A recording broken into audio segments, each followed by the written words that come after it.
দেখো তোমাদের কাছে একটা ভিডিও নিয়ে আসলাম। কি আর বলবো, দুঃখের কথা। এই দেখো, আজকে 14 শাক খেতে হয়, শাক নিয়ে এসছে। দেখো তুমি, যত জঙ্গলের শাক কিনে নিয়ে এসছে। এই দেখো, সবার প্রথমে দেখাচ্ছি, এই যে পুঁই শাক। এই দেখো, এটা ডাঁটা শাক না কি বলে, হ্যাঁ। আর এই দেখো, শাকের মধ্যে দেখো পাতাকপি শাক।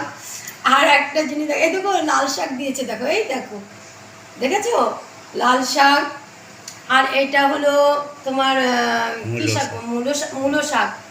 আচ্ছা, আর এইটা যে বিটরুট শাক, দেখো এটা একটু দিয়েছে, বোঝা যাচ্ছে, ঠিক আছে। এটা পালং শাক। আর এটা হলো সরষের শাক, দেখতে থাকো। আর এটা মেথি শাক। আর এটা জানি না পাস্তা নাকি কি বলে। এই দেখো, এই দেখো, এত বড় আমাকে গাছ দিয়েছে, দেখো এই যে এই শাক। হ্যাঁ, আর এটা হলো ফুলকপি শাক, একটা বাঁধাকপি একটা ফুলকপি। আরেকটা এই যে ধনে পাতা, দেখেছো। আর আমি বেছে বেছে সব নিলাম। আর এই দেখো, খেয়েছো 14 শাকের মধ্যে কোনোদিন নিম পাতা? এই দেখো, খাও, তোমরা খাও, আমিও খাচ্ছি, খুব উপকার লাগবে, ঠিক আছে। আর এইটুকু শাকের দাম নিয়েছে 50 টাকা, বলো। ঠিক আছে বন্ধুরা, টাটা বাই বাই, আবার দেখা হচ্ছে।